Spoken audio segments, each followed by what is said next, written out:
Welcome to this week's episode of Brews and Crews. I am your host, Chris Jacobson, and I have a guest here that brought a supply of bourbon. His name is Andrew Elmquist. That's right. Welcome to the podcast, Andrew. Thank you, man. Appreciate it. Glad to be here. It is awesome that you are here because you are now my, I would say, second bourbon guy. Okay. The other guy had bourbon as the mixture for the old fashions, but episode number 2 is Josh Harrison's, where we had a bourbon, and you have brought a supply of different bourbons, which you said we got to try bourbon because you're big into bourbon, right? Yeah, that's right. Okay, so when we're sitting here, we're looking at it. I don't even know what these are because I'm kind of new to this. I'm learning it as I'm going along. Right. What do we all have here? Yeah, so do my best Savannah White impression here. So this is, I kind of have 3. So I have like what I consider a lower proof or like alcohol percentage. Sure. So this is called Heaven Hill Bottled in Bond. It's 100 proof, so that means it's 50% alcohol. And that's a low one? It's lower. It's lower. It's a low one, huh? I think your buddy had mentioned that there's such a thing as like hazmat bourbon. Okay. So that's going to be like a bourbon that's a proof of 135, 140. That's pretty hardcore. That is hardcore. Even yes. people that are like super into bourbon and just alcohol in general, it's like if you're drinking Everclear at a college party, yeah, same thing, but there's a little bit more flavor. But Good. It's wild. So yeah, this one, Heaven Hill, this is really popular for a while during COVID. It was hard to get for a bit, but yeah. You know what the reason why that was? So bourbon is weird because it's this community of people who it's kind of like the card collectors or your car collectors. Yep. It's a group of people that are really passionate about their craft. They're passionate about what they drink. But there's a lot of like YouTubers and stuff. Sure. Really, there's a lot of really famous ones that have like millions of subscribers. So once they say, "Hey, I love Heaven Hill," boom. Got it, dude. Yeah. Okay, so it's just another sort of collection for adults. Huh? Exactly. Yeah. And so that's cool. That's part of the reason why. Let me take a look at that bottle then. Okay, so it's called Heaven Hill. Yep. Bottled in Kentucky, which makes Kentucky. Yep, Louisville, yeah, yep. Makes sense because that's where it seems like everything is from. This is this now? I guess I don't know what's considered expensive because the one that I had on with Josh, I paid a little over $100 for that. For the Blantons? Yeah, and they said, "Oh, that's like an entry level bourbon." I'm like, "No, it's not." Okay, maybe to the guy it was because maybe he's big into it or something like that. Yeah. Because I'm like, man, there's ones at the store like $40, $50. Right. I'm like, those got to be like the basement of Right. everything. Yeah, so the thing about the bourbon and the community and all that, so something like Blanton's is made by Buffalo Trace, which I think you learned. But the thing, so there's like Blanton's, there's E.H. Taylor or Colonel Taylor, Ego Rare. So Buffalo Trace is kind of probably the most popular distillery out there, I would say. Sure. Really hard to get because they really limit their distribution and their bottling. Okay. But so Blanton's, it's if you go to Buffalo Trace Distillery on the right day, you could buy it for MSRP, which I believe is $55.99. Oh, that's not bad then. Right. But the reason you paid over $100 for it is because people will get it, know that it's hard to get, and jack it up to at least double the price. Sure. So that's kind of why you spent me more than MSRP, so to speak. Yeah, and it's a collector's item from what I understand. On the top, there's the little letters and stuff and the horses. So now on this one, it says it's 7 years. Does that mean it's been sitting in the barrel for 7 years? Okay, cool. So quick. I mean, I don't know how into the weeds you want to get in it, but well, as far as you want to go. Okay. So the really big distinction of bottled in bond is that it's 100 proof. Like every bottled in bond bourbon you'll get, whether it's $5 or $500, it's all going to be 100 proof. Okay. And it has to be in the barrel for 4 years, at least 4 years. Gotcha. For bourbon, I would say 5 years plus is what kind of I target as a drinker. Yep. And I would say most people in the bourbon community, if it's 4 years, that's okay. But yeah, that probably 5, 6, in this case 7 is. So the longer the better per usual. Yeah, for sure. It's just like wine too, right? For sure. Okay. And then obviously the longer it's aged usually means it's more expensive. Okay. So now what's the next one that we got here? Yeah. So this one, actually I haven't opened this yet. Okay. I've tried it. So this is called New Riff is the distillery.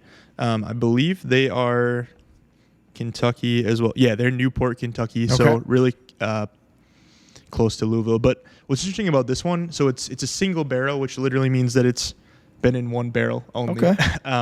And so it's the distilling process. You don't really go through the distilling process with this. Yeah. It just sits in the barrel. They pull it out. You drink it. Okay. So then when it's double barrel, it means it went from one to another. Okay, Correct, that's correct. good to know because I see all that time all the time. I'm like single barrel, double barrel, oak barrel, and I'm Right. just wondering what that all means since I'm brand new to this. Yeah, no, exactly. And a lot of times, like there'll be a, I don't know if you've heard of Angel's Envy. Yep, I've actually had that one because I went down to the High V in Alaska, and it was on. They had the little tag below it that says like 93 or is in like the top one or whatever it was, some sort of award it won. So I was like, I'll get that. Yeah, yeah. So, so Angel's Envy, they have like a port wine finished one. So Okay. if you've read port wine, basically they'll distill it in a bourbon barrel like any of these, but then they'll put it in a port wine Sure. barrel to kind of get that extra like plum Okay. notes and things Okay. like that. So what's also cool about the new riff here is actually a store pick. Have you heard of that? Nope. Okay, so a store pick is, I mean, it's exactly what it sounds like. But so this is from Cellars Wine and Spirits in Neenah. No, actually, You're sure? Okay. Neenah, Wisconsin. But All right. so what happens there is a company or a liquor store will buy a barrel from, in this case, New Riff. Okay. And so they will get samples, maybe 3 or 5 different barrels, and then people at their store will sample it, and then they will, whatever barrel they like the most, whatever notes they like the most, they'll buy that entire barrel. Okay. And then a company like New Riff will bottle it up and send it to them to sell at their store.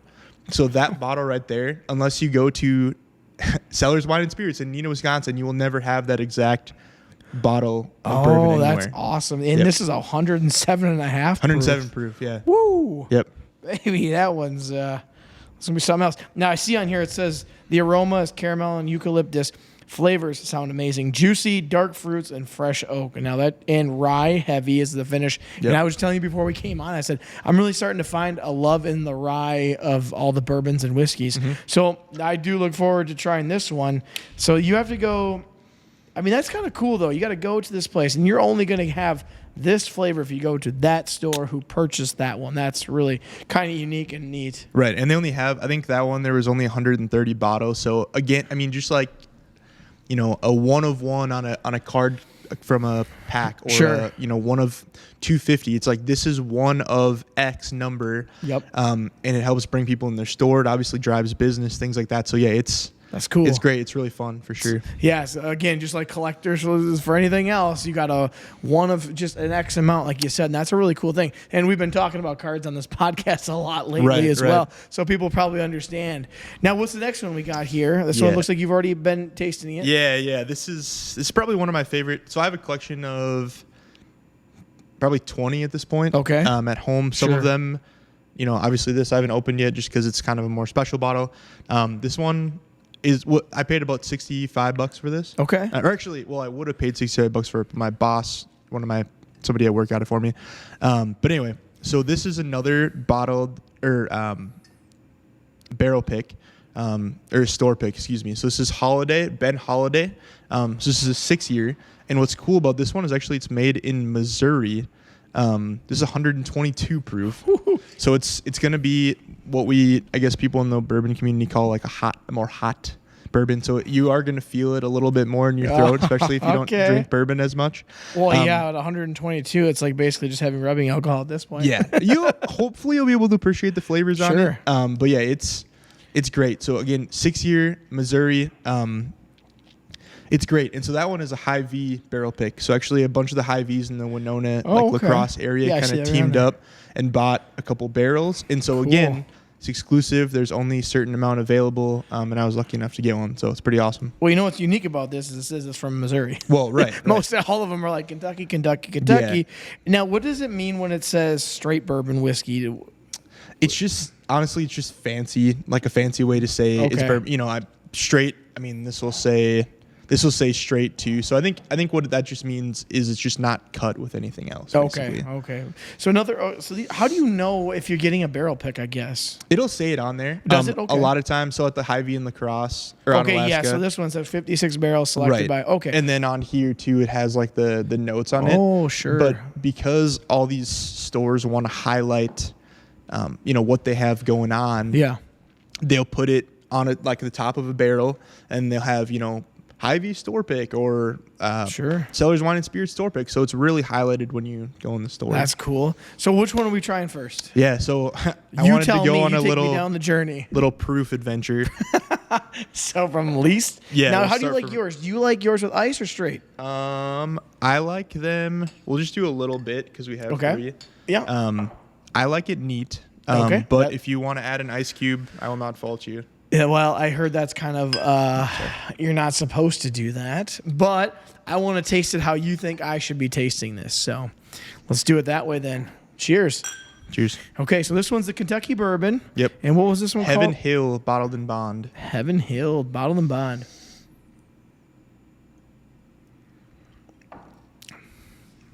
What do you think? That one's smoother than I was expecting for how the high proof was. Yeah.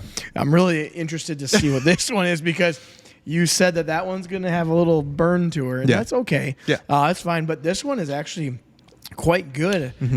Considering, like, the most I usually get, if I go to a store, it's probably 40, maybe 45% alcohol, which you're talking 80, 90-ish proof. Yeah. Not that I can remember, unless Josh, a guy on episode number 2, gave me something that was higher, which I think he has before. Okay. Not on the podcast, but just on a different day. Yep. Anyways, I usually just get whatever's in the store. Like I was telling you before, I got one called Tin Cup. Didn't know what it was. Just kind of looked neat. Sounded like golf. I was like, oh, it's even got a little shot pourer on the top of it. I'm like, oh, that'll be a cool one. And I bought it, and I had a couple of them when I was watching the Timberwolves game the other night. It went down real smooth. Yeah. And I usually get it with ice, but I always like to, if someone tells me this is how you should appreciate it, I want to do it that way. So I got the ice just in case. Yeah, and I mean, I think that's the great thing. Most people in the bourbon community, I use that term kind of ironically, I guess, because it's people who like bourbon, whatever. Yep, the bourbon community. No, that's... And I think some people would say, well, you know, you have to drink it, whatever, but it's, you know, however you like it. Yep. You know, whatever makes it taste good. And actually, some people will say to take like a little dropper of water and I was just going to say that. Yep. Just like one little drop, and allegedly it expresses the flavors more. I've tried it. Can't taste the difference? No. So I just assume it dilutes a little bit more is all it would do. Yeah. Okay. Now, as we're getting in here, we'll keep talking about these as we go. I know that you're big into pickleball. Is that correct? Okay. Yeah. Yep. Because I've seen you at some tournaments, and I was only in one. But the sport, I want to get your perspective on this because it is the #1 growing sport, I think, in the world. But if not, it's for sure America. Okay, it's for sure America. Now, how did you get into it? Because I'll tell you how I got into it after you tell me. Yeah, so I was in San Diego, not this past summer, but the summer before. Yep. With my wife, her sister, and I guess her husband, so my brother-in-law. And he had played it a bunch with his family and stuff, and I was like, you know, I had the perspective it's an old person sport. You know, I'm a pretty athletic guy. Like, I'm not going to like it. And then I was hooked. I was really hooked. And I didn't really find anybody in Winona right away to play it with. Yeah. But then I kind of, you know, started meeting people. And what I love about pickleball is this multi-generational sport. You know, I'm 26. I can play with someone who's 66 who'll kick my butt if they've been playing for a long time. That's true. And, you know, a lot of people try to rely on their athleticism, speed. It's not really the case. Like, it can help. It can help you get to, you know, balls. But yeah, I kind of fell in love with it because it's something to, you know, get me connected with people in the community, which I love to do. And, you know, tournaments. I took second in a tournament in Winona last year, which is pretty fun. Was that the April one? Yes. I was in that one too. My dad and we played in that one. Okay. I think you were in like the 3.5. Yep. And I want to get into that after, but continue. Okay. But yeah, that's basically, I mean, so I travel. Like, last year I went to up in the cities to play a singles tournament, which is fun. Whole another ball game. Do you like doubles or singles better?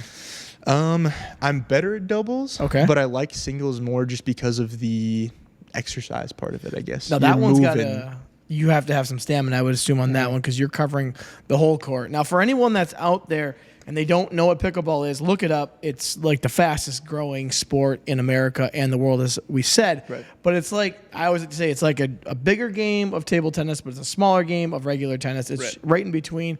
You can play it indoor, you can play it outdoor. They got different balls, paddles for all the different situations. Now, the way I came up to it was at the YMCA, and I was wondering, I'd say 2016, 17, somewhere in there. I was wondering, I was like, what's going on here? What is this game? And I told my dad to start, you should go there. There's a lot of guys your age out there and women too. And he's I don't know if I want to do all that. And then all of a sudden he got hooked just like you did, I think.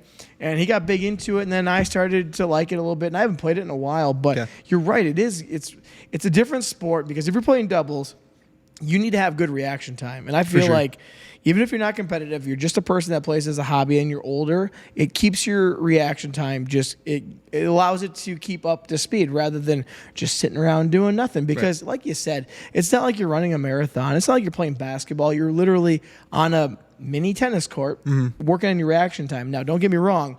You can sweat a lot because I have before. Right. And so now going on to that, you got hooked on it and you now play in tournaments. Yep. So what level are you then? Yeah, so, excuse me. So pickleball goes from, there's technically under 3.0, but that's kind of like you just be either beginner or whatever. Yeah. But then there's 3.0, 3.5, 4.0, 4.5, 5.0, and then like some people would say there's 5.0 plus. Whatever. So so there's those kind of hard rankings, like every 0.5 you move up, but there's something called a duper rating, which I don't remember exactly what it stands for, but it's basically like let's say on the duper scale, I'm a 3.67 and you're a 3.75 and I beat you. My duper will go up a little bit and yours will come down. So it's kind of like a rotating. It's like thing. A handicap in golf. Exactly. Basically. Same exact thing. Okay. And so your duper would tell me, I'm probably like a 3.7, 3.8. Okay. But I don't know. I haven't had the confidence to go up to 4.0 in a tournament yet, but I think the next one I do, I'll challenge myself and do 4.0. So do you know what those numbers mean, or is it just like a scale? That's just what they chose for a scale? Yeah. So they're like either USA Pickleball or pickleball.com has this kind of ranking system. Like, okay, if I'm a 3.5, I can do these things like consistently. 4.0, same thing. So for example, like a 3.0 player might be, okay, I know the rules of pickleball. I know where I'm supposed to be. I might not do it all the time, might not go where I'm supposed to be all the time, but I know where I'm supposed to be. That's probably like a 3.0. You hit the ball in the net, maybe 50% of the time to lose a point, I guess. 3.5 would be, I usually go where I'm supposed to be, things like that. It's just like a step up from where you were before. Now, do you think people sandbag and go into the wrong division to win? So that's what the duper is for. Sure. And at a tournament like the Winona tournament, they do a really good job of saying, okay, you were in 3.5 last year, but you got second place. You probably should be in 4.0. Okay. And so they will kind of reseed or re-rank people based on what they think is most fair. Okay. And now the way you described 3.0 and when my dad and I played as doubles in 3.0 last year, the same exact tournament, I felt like people were sandbagging because we don't hit the ball in the net 50% of the time. It's maybe 10. Okay. And I thought we were going to just probably walk through the tournament. Not even close. I think we won one set and lost 2 or 3 of them, and we were just done. Yeah. And I'm like, what? And then my dad saw some of the people that came in. He's like, those people shouldn't be in this one, but I don't know.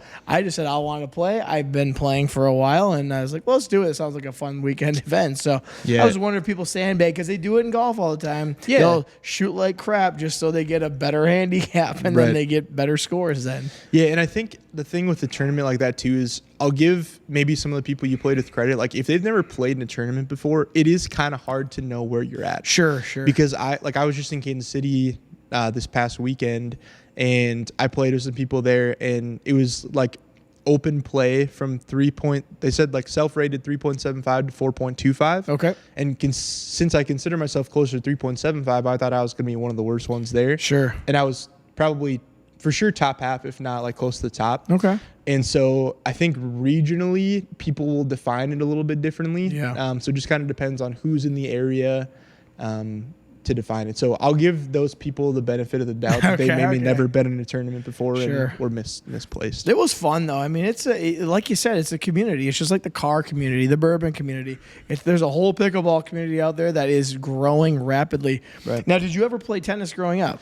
No, I mean, I played with my parents, but not competitively. No, okay. I just assumed that people, maybe this is the next step after tennis. So you're like, you know what? I don't want to cover as much ground. Pickleball is a great one to pick up. Or maybe it's, I mean, I can't expect someone that plays beer games or bar games that are like, hey, let's go play pickleball instead of table tennis. Right. So I was wondering maybe that was what you did. So what did you grow up playing then? Yeah, so I played, let's see. So I grew up playing. Do you mind if I snag some more of Yeah, this? yeah, of course. Go ahead. Cool. So I grew up playing baseball and basketball. Those are kind of my main sports. Sounds like me. Yeah. Yeah. Okay, good. I was a pretty good baseball player. I was an okay basketball player just because I liked the guys. But, you know, when I started getting into high school, it was kind of like I didn't really kind of vibe with the team. Sure. Didn't really like or know the coach. It was kind of one of those things. So I actually stopped. Besides a little bit of like C squad golf in high school, Okay. I didn't play much sports other than like just pick up games of basketball at the Okay. Y. But actually what I grew up doing more, especially in high school, was like theater and choir and stuff. Oh, cool. So I was in speech. I was in our business club called DECA. I don't know if you're familiar with that. I've heard of that. Now I don't know what it stands for. It doesn't stand for anything anymore, actually. Really? It used to stand for something, and then they just said, "Nah, we're just going to keep the called name." DECA. And, yeah, exactly. Well, you know, okay, so that sounds like the stuff that I didn't know I was interested in until after I got out of college and went through doing wrestling and all that. Right. Because I had no problem giving speeches in high school and college, not a problem. I remember I was in college and we had humanities class. And did you have Rate My Professor? Was that still a thing? Okay, so we're 10 years difference in age. Yep. But I didn't know if it was still a thing. Anyways, I went into the class, and one of them was just lecture, test. And I dropped out after whatever that period of the dropout area was. I said, nope, I'm not going to pass this. I can already tell you that much. So then I went on to Rate My Professor, and I found humanities, looked it up. There's this one where all you had to do, I mean, you had to write some papers here and there, but there was a couple, I think there's 3 times within the semester you had to give a speech with like your group. It could be 4 or 5 people. And I'm like, give a speech in front of 200-300 people. I'm like, that's my thing. Yeah. I'm like, I'm not a guy that sits there, listens to someone lecture, take the test and know what's going on. Right. I said, cool, that's what I'll do. So I didn't really realize I liked to do the talking and all that kind of stuff. And theater is another thing I probably would have absolutely loved, because I always tell everyone, had I known what I know now, I probably would have majored in theater and probably minored in like a film or something of that nature, because I didn't know I liked it until I did wrestling. But I did wrestling after I graduated college, so I didn't know that. But that's really cool that you're into that kind of stuff. So you're now, do you do that anymore? Do you do any theater work? The last musical I was in college. Actually, I have a picture to show you.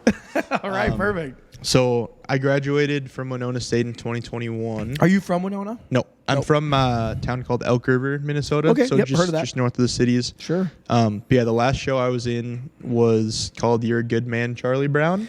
Oh yeah, we all know that, I'm sure. Yeah, but the musical itself is interesting.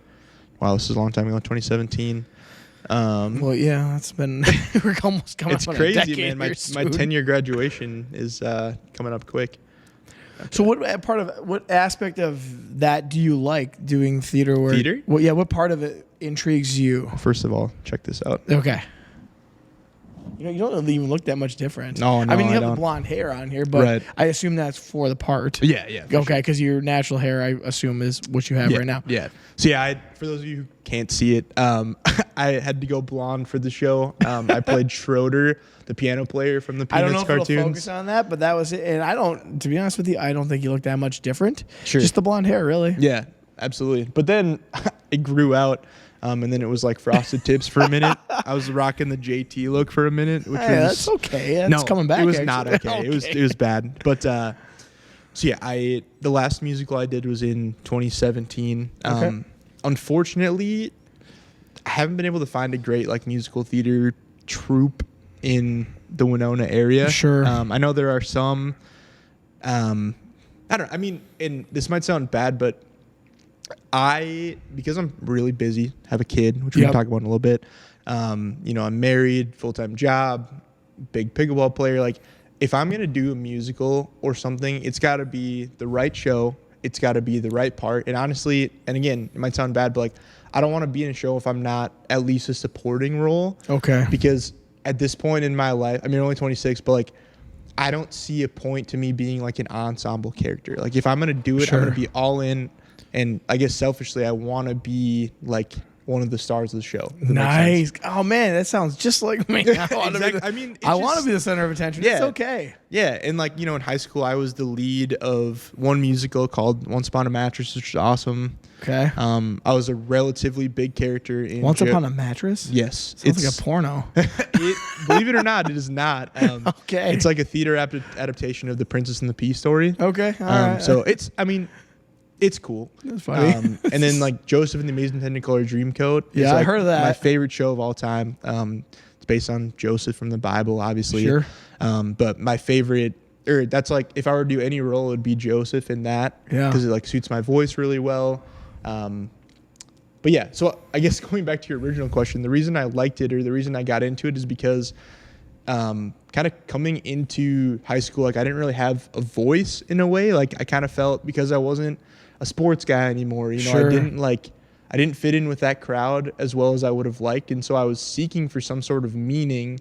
Right. And I mean, it sounds super philosophical, but like when I was searching for meaning within myself, I was like, okay, I don't want to be Andrew on the stage, but I want to be this character. Sure. And that kind of helped me find my voice, like as myself too, I guess. Cool.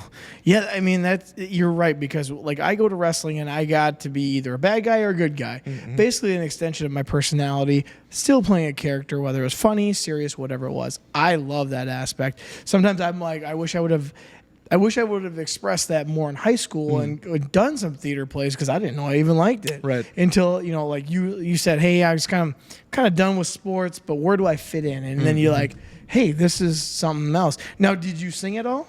Yeah. So I did choir from 7th grade until I graduated.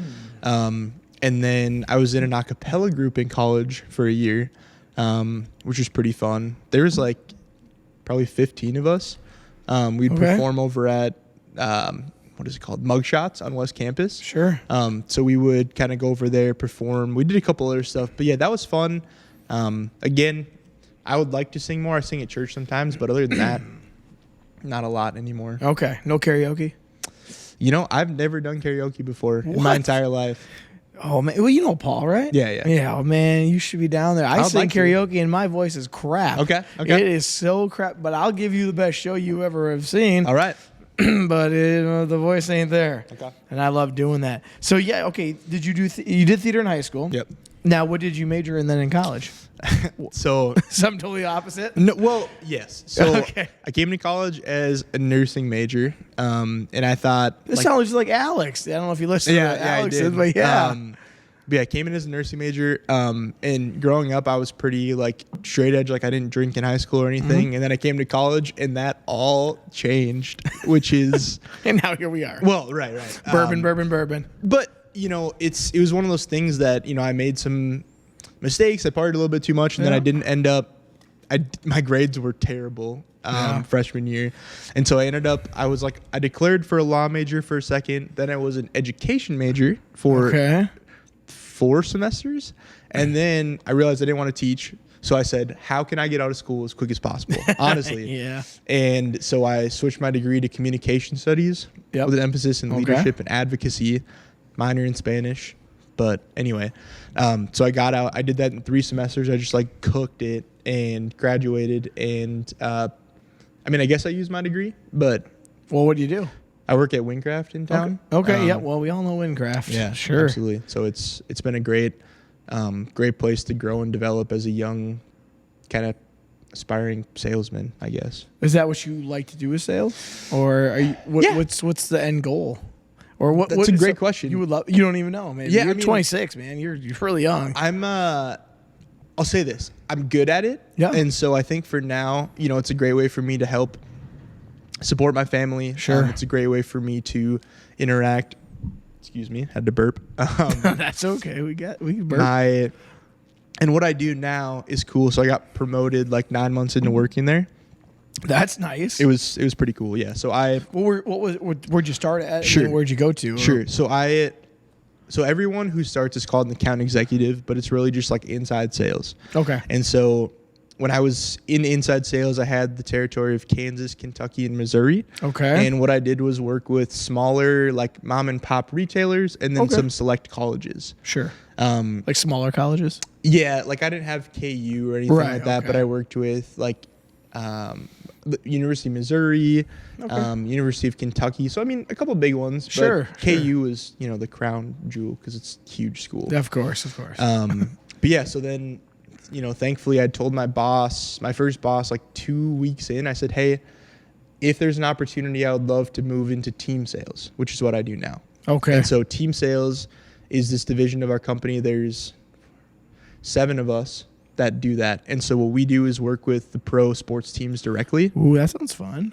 Dude, it is at 26, man. And I'm the youngest person on my team by at least 6 years. Sure. Or 8 years, which is, a barrier to overcome with some customers at times. Cool. Yeah. I bet they're probably like, who's this young guy coming in telling me what I need to do? Exactly. And but how do you overcome that? That's a great question. How do you overcome that? So, and I was actually talking to a customer about this the other day. Honestly, just with knowledge, I guess, and just impressing them and saying, I might not be in my 40s. I might not have 20 years of selling experience, but I will. Like, I think I will give you great customer service, and I'm pretty sure that things will work out just fine. Sure. So anyway, I work with teams. Like, I work with all the teams in Kansas City, most of the teams in Ohio, the Boston market, and a lot of teams in Texas. So it's so fun, man. It's like all over the place. Yeah, it's awesome. So now, okay, what is a day look for you? Like, what do you do then? I mean, it seems crazy. Yeah, they're all different. I mean, some days are more email heavy. It's let's crack into this second bottle, huh? Yeah, hold on. We'll get to that question. Keep everyone on their edge of their seat. I mean, Windcraft is humongous, and people don't realize this. I said this on a couple of podcasts ago. If you look at any like sports memorabilia out there, folks, you will see the Windcraft logo on there, and that's from Winona, Minnesota, right where we're recording at, right where Andrew's working at, and it's a ginormous company. And I hope you guys are getting the Timberwolves stuff ready because that was great. Thank you. You put it right in the mic. I love that. I've done a few podcasts in my day. Good. I love that someone has some knowledge then. That's right. What other podcasts have you done? Done a lot of like fantasy football. Just NFL stuff. Okay. I used to do it a lot more, but then I had a kid and things changed. Cheers on this one, man. Yeah, cheers, brother. Yeah. See, again, this is that new riff store pick from Neenah, Wisconsin. And you just literally cracked the bottle with me, so I appreciate that. 107 proof, so it's going to be a little bit hotter, but I will say with the rye heaviness to it, I think you'll be okay. Well, the rye's my favorite. That's right. What do you think?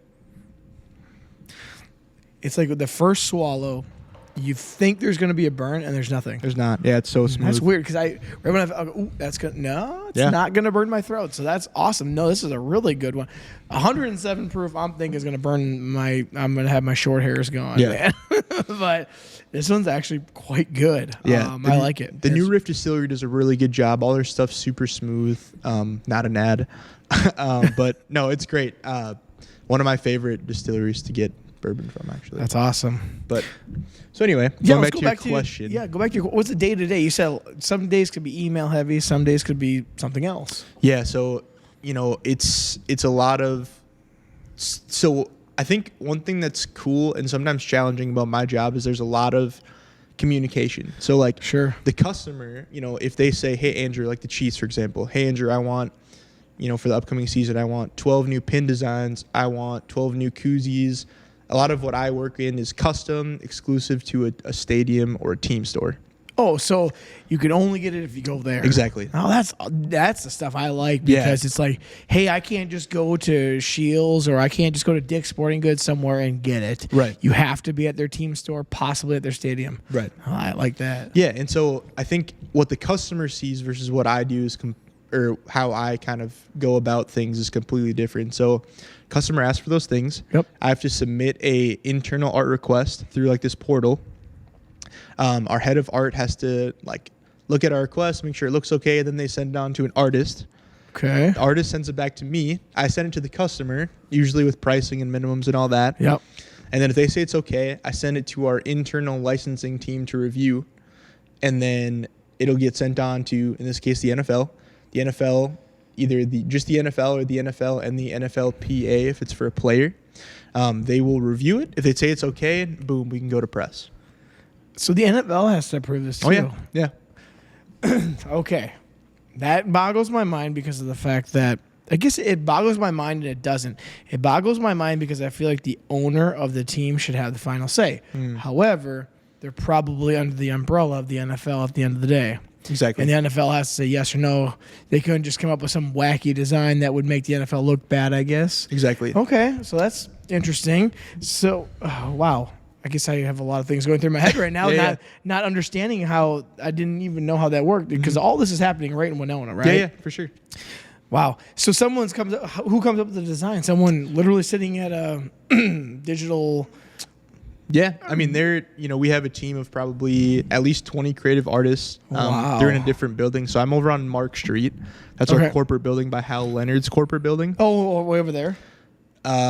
Yeah, well, but then, so our distribution center is on Innovation Drive behind Menards. Yes. And that's where the big Hal Leonard building is, which you might be thinking of. That's the one I was thinking of. Well, no, the other one you said is on Mark Street, which in Winona, you guys don't even know where this is if you're listening outside of Winona. Yeah. Because there's people downloading this podcast in Russia and Germany and stuff, so they have no idea where this is. I won't divulge too much about my personal life then. Yeah, careful.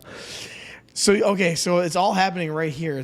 Now, what's the one that's on Innovation Drive? What is that? That's the big place in Winona? Yep. So we had 148,000 square feet of distribution and production. But then, so Fanatics bought Windcraft in 2020. Yep, I saw that. Yeah, which is great. They being owned by a company like that has a lot of perks. They have a lot of connections, both like with leagues like the NFL, players, things like that. So it's been phenomenal. But they said, we like what Windcraft is doing. We love Winona, so we're going to invest. So they actually basically doubled our production and manufacturing space. Nice. So now we have almost 300,000 square feet of production and manufacturing in Winona. That's crazy. But then our artists and licensing people work in a separate building on, I don't know. It's close to the corporate office, but just a different street. And so, so if I have a request from the Chiefs, if they give me guidance, I send that to the artists. Or a lot of times if they want, okay, give me some custom koozies, I might send the artist some ideas like, hey, I found this online. Like, can you do something like this? And then they just kind of go to town. And it's awesome. Well, I can kind of understand an artist that you give them a little direction. They have like almost like a freestyle. They get to do whatever the heck they want. Right. It sounds like within the guidelines, obviously. I've just picked up on Canva, and it's just for the marketing of the podcast, and I can spend hours just doing that myself. Yeah. And I'm not someone that went to school for this or anything like that. And I'm addicted to it. Sure. My buddy also told me, he was on a couple weeks ago episode. He's like, man, I find myself just trying to make things, and it's really neat digital marketing. And I can only imagine what's going on with some of those people that are those digital artists and stuff trying to make things for a professional team. That sounds amazing. Yeah, it's awesome, man. Like I said, it's a blessing to work there. Being young in the position I'm in, is really humbling, honestly. Yeah. And it's great. I work really hard every day to kind of maintain, my standing within the company and with my customers, because, it's a big deal. I take a lot of pride in what I do. Have you ever had to meet with like a big wig from a team at all yet, or not really? No, I mean, a lot. So I do travel fairly often. There's a point where I was traveling probably every 6 to 8 weeks. Now it's a little less. A long ways, or? Yeah. Like this past year, I was at the MLB All-Star game in Seattle for 6 days, which was fun. Damn, what'd you have to do there? So we run a pin trading booth there. A what? Pin trading.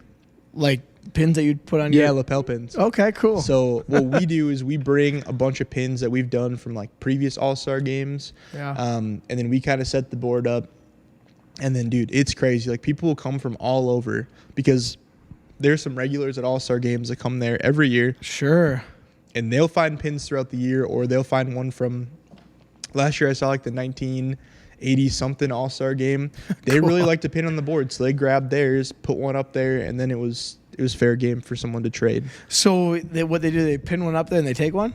Yep. Yeah. It's like that's sweet. It's put one up, take one down kind of thing. That's kind of like when you go to a brewery and sometimes it says, hey, there's a beer for so-and-so, and you're supposed, pass a pint, and you're supposed to put one up there for someone else is usually the idea. Right. So that's kind of a cool idea. And I didn't know you got to go to all those kind of things. That's awesome. Yeah. Yeah. So I'll be at the one in Texas, the Ranger Stadium this summer too. This summer? So it'll be awesome. So then you stay down there, for a whole week almost? Mm-hmm. Wow. Any other events that you've done other than All-Star games? Like, are you guys into like professional wrestling or anything like that? Yeah. So our Fanatics, we have a team that sells kind of like Fanatics online and then Fanatics events. Okay. And so they do a lot of like the WrestleMania. I'm honestly not familiar with that world too much, but sure. WrestleMania, WWE. Like I know they're working on some. Maybe Cody Rhodes, is that a name? He just won the title on WrestleMania this year, like 2-3 weeks ago. Yep. Okay, yeah. So stuff like that they do. You're not that far out of it, man. Yeah. But so I just when I mentioned I was in Kansas City playing pickleball. I wasn't only there to play pickleball. We had a Major League Soccer summit down there I was down there from Saturday to Thursday, but just meeting with teams. Kind of all the teams are in one spot versus traveling to each one, so it was really convenient. Is it kind of weird that you're in Minnesota, but you're not working with any Minnesota teams?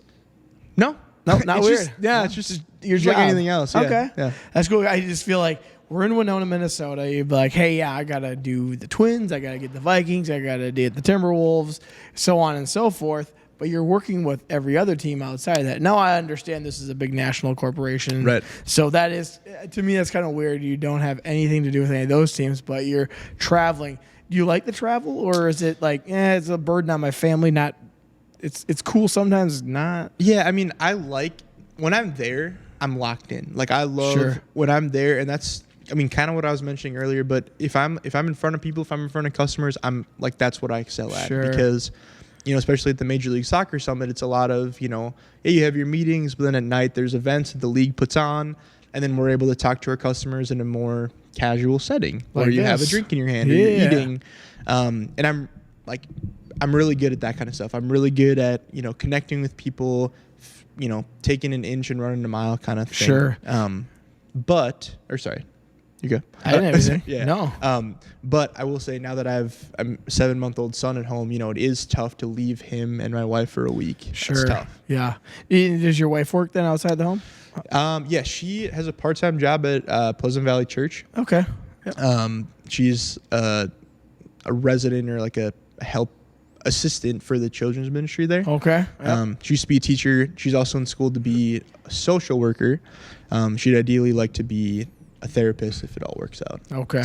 So yeah, I imagine you a 7-month-old son. That's got to be rough because obviously she's got to be a single mom for a few days while you're off having possibly fun. I assume it sounds like definitely kind of fun when, like you said, when you're locked in a casual setting, you're having a drink, you're just talking. It's fun. I mean, like what we're doing right now, I assume you excel at when you're trying to do your job as well. But it is odd hours, which understandably, but sounds like it's right up your alley because with the theater in your background, you can talk to anybody. Right. I mean, you're used to being in front of a crowd. Right. How much harder is it to be in front of 1, 2 people, 3 people, whatever it might be? And in a way, I mean, you're not being fake with anybody. I think people see me and hopefully see genuineness, but you're putting on your sales hat. You're not putting on a costume, but you're saying, okay, I'm in sell mode. I'm in, communicate or networking mode, and so there is kind of that maybe theater aspect that comes out in those times. Well, and if you're passionate about what you're doing, it's easier too. Like when I come here, every time I have someone, I'm like, I'm locked. It's just like you said, I'm locked in. I want to do this, and when someone like can't make it or I have to reschedule, I'm like, damn it. I'm like, I mean, I really wanted to have that today. Like today, I was looking forward to today. I'm looking forward to all of it, so I'm really passionate about it, and I'm assuming when you're doing what you're doing, which is not only you probably enjoy sports, you enjoy being in front of people, but also the events sound fun. Being able to go to some of these, I would say probably exclusive events that are, no one else is going to. I know I'm not going there. Not yet. I hope I could get this on there, but that, it is what it is. It sounds like a really fun time. So, absolutely. And in Winona, I mean, Windcraft is humongous, people. And if you haven't looked up Windcraft, take a look at it. And take a look at the tag on any of your sports memorabilia out there because you probably have a Windcraft tag on there. Yeah. Lanyards. What other things do they all make besides? I mean, I know there's everything that's basically sports licenses out there, but what are some other things that people might see on the shelf? Yeah, good question. So we do basically anything in the novelty category, so to speak. Okay. So towels, we have golf. So we have like golf bags, golf towels, golf balls. Nice. The balls aren't like Nike or anything, but Sure. they're branded. Yep. We got our license on them. Yeah, I mean, just some kooky stuff. Like I just did an order for some sunglasses, like anything. Nice. Tumbler, silicone, automotive. You could put a nice chrome hitch cover on your pretty cool truck out there. Yeah. So if you need one, let me know. But yeah, so basically everything under the sun in the novelty category. So novelty. Take a look at your tags. It's red, white, and blue basically. Yep. Now, does Fanatics have their tag on there, or does it still say Windcraft on most everything? So it depends on the product. Some of our newer products have Fanatics branding on there. Yep. But a lot of our stuff has transitioned to Windcraft by Fanatics. Yeah. So we're still kind of highlighted, but also the hit of the new ownership is there as well. Yeah, I think some people in Winona don't realize what we have. We have a lot of businesses that the world knows. Right. Windcraft being one of them, or Fanatics. Right. Fastenal being another one as well. So that's really kind of neat. Now you said that you have a son. How is fatherhood going then? Dude, it's awesome. Like seriously. Yeah. And thankfully he's been a really good sleeper. Like from the beginning he's been a good sleeper, which has helped my mental sanity, helped me when I went back to work. But yeah, it's been, it's certainly a challenge. Like I think I can't sit here and say that it's all fun because there's hard parts. But, I think, being responsible for a kid, I'm a relatively young dad, I would say 26. Yeah. And, I think people say, well, it's kind of early to have a kid. But, I think once the kid is born, you just understand your role and you just dive in, because it sounds dumb, but there's no other choice. Like you have to take care of them, like you have to raise them. You have to, feed them, change their diaper, which isn't always ideal, but no, I bet not. But yeah, there's, cause I'm an uncle, I have a niece and a nephew, and that's cool. You get to hang out with them, whatever, but it's just so different. Like you can't understand the love that you have for a child until it's your own. Sure. And when they're pooping and peeing, then if you're an uncle, you just say, here's your child back. Exactly. But now it's yours, so you got to take responsibility for that. Well, that's cool then. I mean, I am not a father yet. My wife and I, we hope to be parents soon, but we're going to be older parents, and that's okay too, because I get along, and I've said this before, I get along a lot with your age. Because a lot of the people that have actually been on this podcast have been in their 20s for the most part. Sure. And some in their 30s. So I do get along with pretty much any generational people. So it's awesome. I mean, when you get older, I always think it's really kind of weird. You get older and it's like, if I was in high school and you were 10 years older than me or 10 years younger than me, we wouldn't be talking, because I would be a senior and you'd be almost learning how to wipe your ass at that point. Right. But now that you're an adult, it's a lot more fun. You have all these things in common. Like we have pickleball in common, and we have, bourbon in common now, or at least alcohols for that matter. And so it's kind of unique how I always see myself. I'm talking to a lot of younger people that are 8 years younger than me, which some people would be like, how the heck do you get along with them? Right. Because you feel like there might be some sort of gap with them, but there's really not. And you want to go 10 years past me, that's 46 years old, and I can get along with those people just as well. So maybe it has to do with our ability to talk to people, and it could be. Now, the next thing I want to get into, and you've kind of alluded to this because your job is sports, and you're big into the NFL. Yep. But specifically the NFL draft. Right. Because you were just talking a moment ago, fantasy football. Are you you're into that big? Yeah. You've been on some of those podcasts. There was a time where I was it was either 17 or 19 leagues. Holy cow. And most of them were dynasty leagues. Do you know what that is? I have no idea. I don't need, so I'm going to, before you tell me, I'm going to tell you my knowledge on NFL draft. I've been in like 2 of them, and I never got past week 1 because I never kept up with it. Okay. So I know what it's about, but I don't know the details. Okay. So what's a dynasty league? Yeah, so your traditional fantasy football league, people who play dynasty would call that redraft, right? Like every year you would, you start over essentially. Excuse me. That's okay. You start over, you draft that year's, I guess, crop of players. So in 12, for instance, like Adrian Peterson was a hot commodity or whatever, whatever. So, every year you're going to draft your new players. Dynasty is you have what's called the startup draft. So it's basically you have the entire pool of players at the NFL at your disposal for year one, including rookies. Then the next year, based on how you finish in that year, so you automatically keep all your players from the year before. You can make trades, whatever. But then based on how you finish throughout the year, you get a rookie spot for the upcoming year. All right.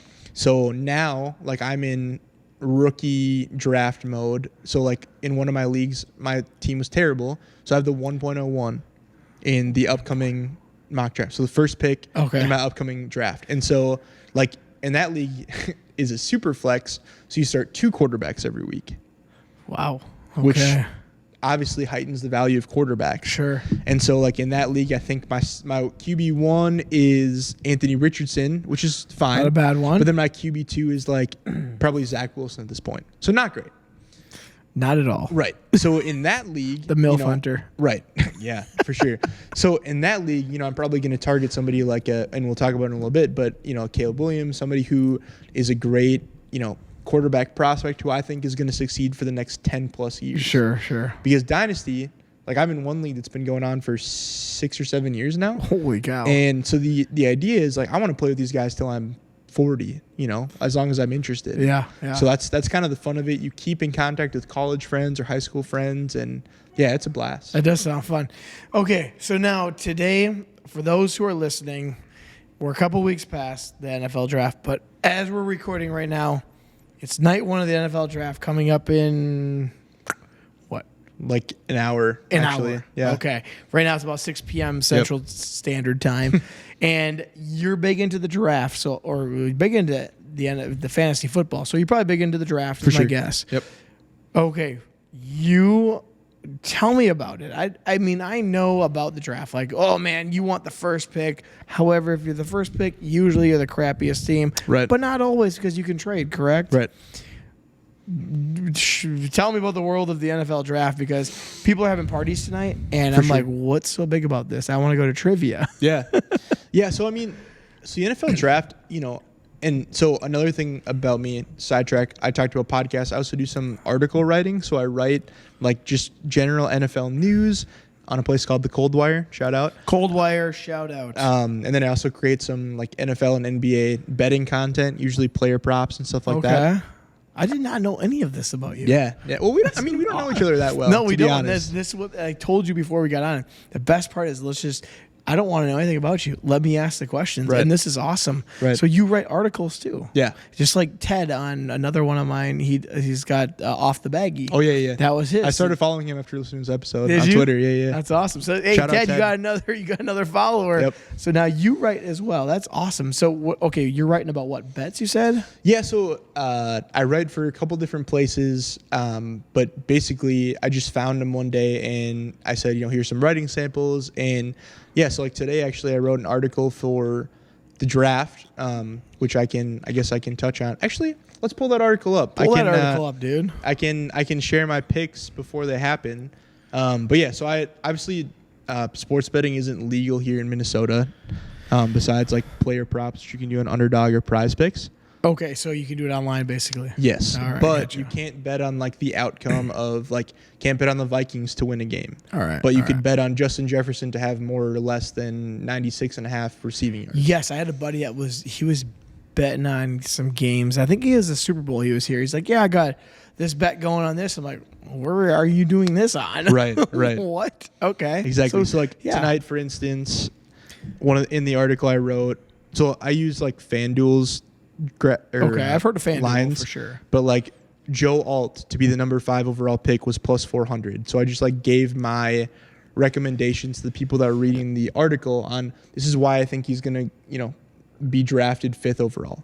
And then that line was plus 400. So if people bet $100, they would win $400. So people can bet on when someone will go over on. It's crazy. Oh, man. That's like betting. I can bet, is it going to be heads or tails of the Super Bowl? Yeah, I mean, and these crazy. are a little bit more, obviously a little bit more calculated than that. Sure. You read the news of what's going on. Like another one is Xavier Worthy, who's a receiver out of Texas. Yep. His draft position to be over under 28.5. And the line I found that on was on FanDuel at plus 132. So it's saying, I think he's going to be a 29th pick or higher, and here's why. Okay. So in that article, that's kind of what I wrote about. Wow, interesting. So you can bet on when someone will get picked. Mm-hmm. Awesome. Who do you think is going to number 1? Well, let's get into that. Let's get into it. Yeah. Hold on. I need another beverage. Yeah. Do you want to get on number 3? Let's get number 3. Okay. Yeah. We're almost an hour in already. Mm-hmm. I might as well sample this. Go ahead and pour that for yourself. So that's 122 proof and a half. This is the big boy. The big boy. I would call this the big boy for sure. So I would take just a little bit at first. Take just a little bit. To get your palate kind of opened up. There you go. There we go. I'm going to finish my other one, and then I'll join you. And I'm going to grab, this is the first time I actually have my iPad on the cast, because you were telling me that you're big into the NFL draft world, and I'm not. Like, I'm a Vikings fan, but to me, it's great if you draft someone fantastic, but they could pan out to be a horse turd as well. Yeah. And so I looked, there's mock drafts on NFL.com. There's the draft home. The one thing I was looking at was who's got the first pick, and it looked like someone had traded. Yep, so the Chicago Bears last year, they had the number 1 overall pick in the 2023 NFL draft, so going into last year. Yep. The Carolina Panthers said, actually, we want that. We want Bryce Young. I mean, they didn't probably say it like that, but they traded with the Bears. So they got the number 1 pick last year from the Bears. In return, the Bears got their 2024 first-round pick, which is why they're number 1. Okay, that makes sense then. They also got DJ Moore, a really good receiver, and I think they got a second-round pick in this year's draft too. Basically, the Panthers sent a lion's share of picks for last year's number 1 because they thought Bryce Young was going to be the best thing since sliced bread. Yeah. Obviously, he kind of sucked last year. We'll see if he pans out in 2024. Well, that's the card everyone wants to get is Bryce Young. Right, exactly. CJ Stroud, though. Well, CJ and also Anthony Richardson. Those are like the 3 you want to get. Anyways, okay, yeah. So I'm looking here on NFL.com, folks, and it says this is their needs. The Bears need a quarterback, which is obvious because they just traded Justin Fields, and I know that. Right. Also, wide receivers, another one, offensive lineman, a defensive lineman. So with the number 1, they're probably going to select, it looks like Caleb Williams. I don't know much about college football. I don't watch a whole heck of a lot of it. So I'm assuming he was the best quarterback out there last year in the college. Yeah, last year was less about, or Caleb's standing as number 1 is less about last year and more of what he's done throughout his career. Okay. So he won the Heisman in the 2022 college football season. So technically not this past season, but the season before. Yep. He didn't win it this year, mainly because their O-line and defense, USC, their offensive line and defensive line were trash. Like they were putting up, or they were surrendering 40, I don't know, off the top, maybe 40 points a game. Okay. And so he was forced to scramble, kind of like Tavares Jackson back in the day, just like trying to huck it down there somewhere. And while he played well, he didn't win the Heisman. That went to Jaden Daniels, who's projected number 2 overall to the Washington Commanders. Oh wait, they traded Sam Howell to Seattle, huh? Yep, that was about a month ago. Okay, well, yeah, I don't keep up with that much. Right, now, who are they projected to take? You said the Commanders. Yeah, Jaden Daniels. He's the reigning Heisman winner out of LSU. Okay, yep, and man, you know your stuff here. That's right. So I'm going down to the Vikings because that's all I care about. Really, is they're the 11th pick, and their needs are the quarterback position. Offensive line, which we always know about that. Wide receiver, I didn't know they really needed that because I thought we had 2 really good ones, but maybe. And a defensive lineman. To me, QB, yes, that makes sense because we got rid of Kirk Cousins. Right. R.I.P. R.I.P. Kirk Cousins. Speaking of which, what do you think of this, brother? I haven't had it yet. Okay. I was waiting for you, actually. Right, 122 proof, folks. Let's see what Chris thinks of this. Hold on. This is supposed to have a caramel flavor or scent to it? Yes, I believe so. Because I smell that right away. It smelled like I was about to take I'll say I want to see your reaction to this because it is 122. So, like I said, I think for you, who's not a huge bourbon guy, you'll feel it. Okay. But I think it's smoother than you're hopefully anticipating.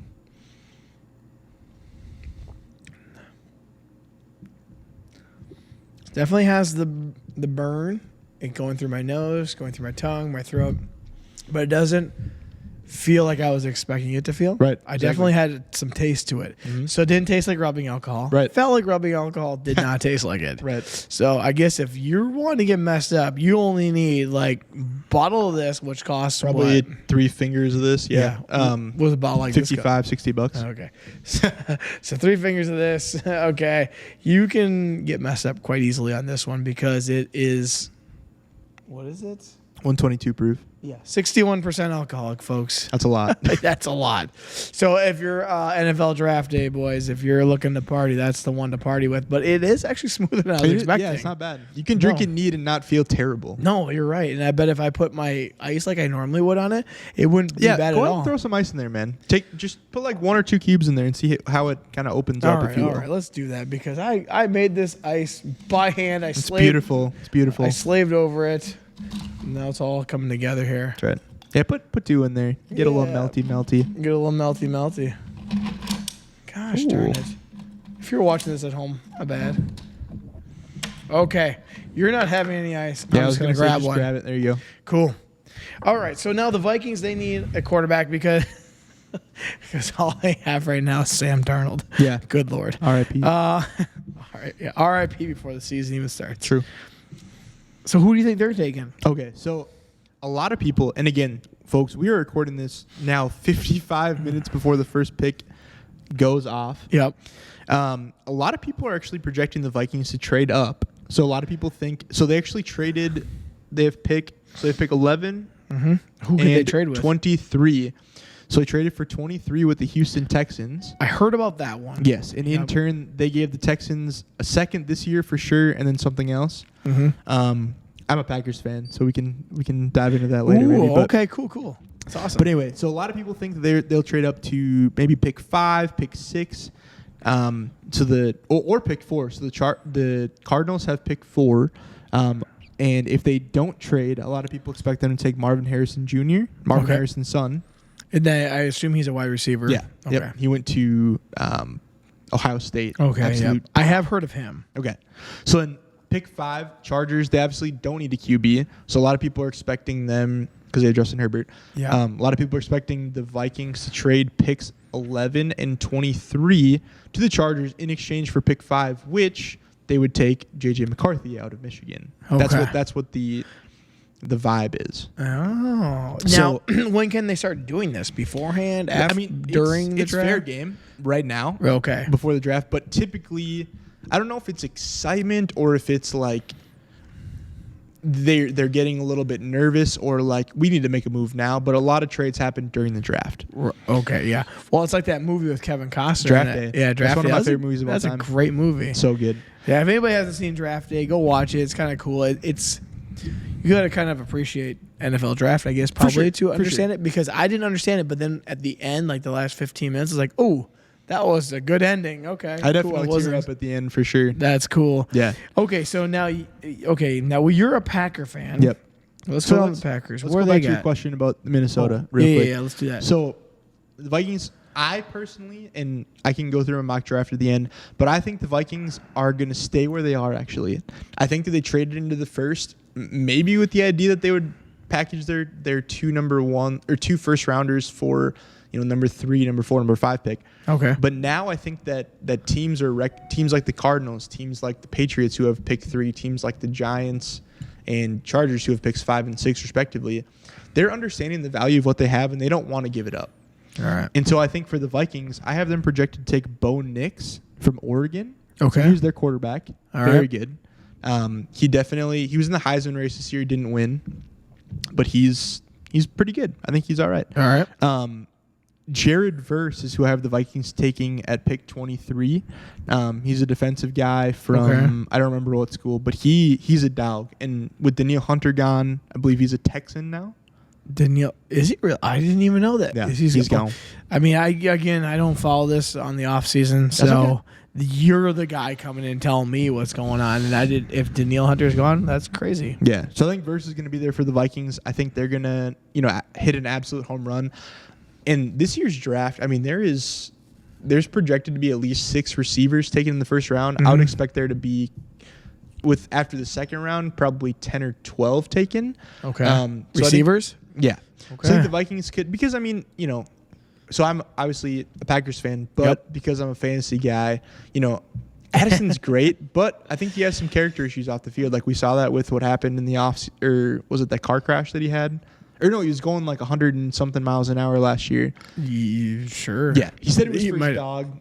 I don't buy it. So I think there's a chance that Addison, he could be like a Josh Gordon type where he's great on the field, off the field, can't get it together. Sure, yeah, there's always those guys. There's always those guys, unfortunately, right? You get all this money and you think that you're hot stuff, but you're really not, honestly. Yeah. Okay, so let's go to your Packers then. Okay. They're at 25, is that correct? Yep. Who do you think they're taking and why? Because right now, what I'm seeing on NFL.com is they need a defensive lineman, a linebacker, offensive lineman, and cornerback. Who do you think they're taking? Yeah, so I only do one mock a year just because I think people do a lot, but I think I'm just like, I just want to do one. I'm going to stick with it, whatever. Okay. Yep. Mine has them taking Graham Barton, who is an offensive lineman. Okay. Lineman prospect. So the Packers, they lost David Bakhtiari. They released him. It says they released David Bakhtiari. Yep. You're right. Okay. Yeah. And so the Packers offensive line has been, as you know, as a Vikings fan as well, your offensive line is always buns. It's terrible. Yeah. Every year. Yeah. So the Packers, we had a decent O-line, but then Bakhtiari got hurt. He's only played in like 7 games in the last 3 years. And so it's just been a train wreck, honestly. But we extended him for like dumb amount, like maybe 5 years, 100 million. Okay. And he has not been worth it. Sure. And so I think a guy like Barton or who else do I have taken later? Like a Tyler, where's that guy's name? Tyler Guyton. Guys like that could really make a difference right away. What position are these guys playing? O-line. O-line, okay. So you think they're going O-line right away? I think. The defense was good last year. Well, Jordan Love was pretty darn good. Jordan Love was pretty darn good. He started off slow, but ended great. And you know who that reminds me of? Aaron Rodgers. Aaron Rodgers. Yeah. I hate that guy now. I was hoping he's going to come to the Vikings because it all, the stars were aligning. Track. Yeah, it was all aligning. I was like, perfect. Aaron should be here this year. Right. And which maybe it could happen. Who's got to go to the Jets and send an inappropriate picture and then come to the Vikings? Well, if he sends dick pics, then we know we're on track. That's right. You'll be up to par. Yeah. So as a Vikings fan, you're not obviously maybe as cued into the NFL draft as some other Vikings fans are. Correct. But yeah. What do you see? And I don't know how big you are into the NFL in general, but where do you see kind of the trajectory of the team over the next, let's call it 5 years? Rebuilding phase per usual. For the next 5 years? They're always in a rebuilding phase. Okay. I have never seen them not be in a rebuilding phase. They'll have like 2 good years, and then all of a sudden they trade off of their good player, and then that's it. You had Moss for 98 to 2004.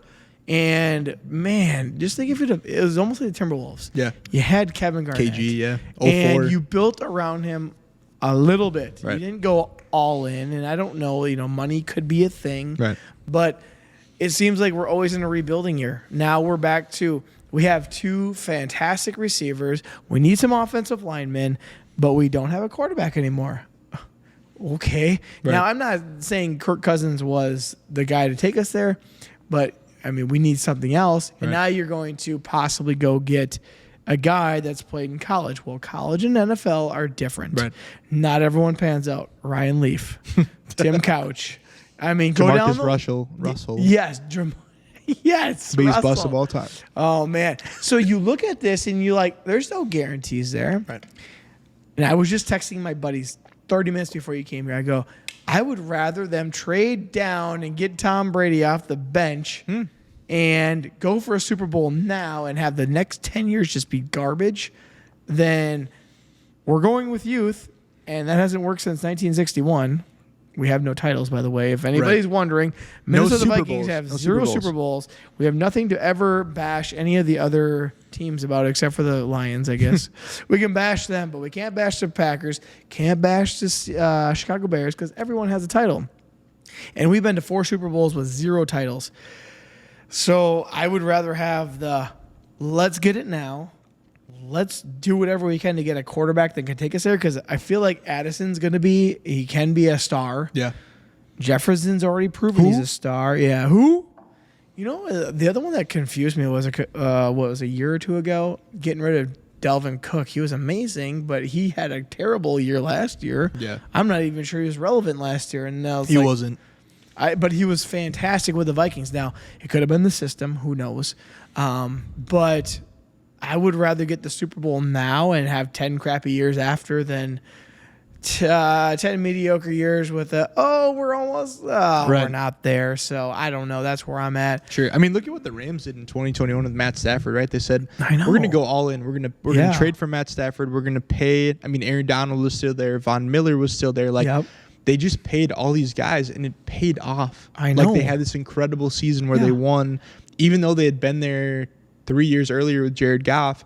Stafford and a couple other guys were the missing piece they needed. Yes, and I feel like we're missing that it quarterback. Yeah. That it quarterback. Because if you haven't realized, and I'm sure you have, quarterbacks really do make a difference. And you don't realize, you're like, oh, that's one player out of the 11 that are on that offensive side. But they make a big difference. They make the other 10 better. Look at Brady. Look at Mahomes. Look at Mahomes. I mean, people can say what they want about Patrick Mahomes on, if they watch quarterback on Netflix. I saw a competitor. Other people saw an arrogant asshole. I mean, whatever you want to say, he still wins. So, you ever heard of a guy named Michael Jordan? Yeah, no, I have never heard of that guy. Is he any that guy good? stinks.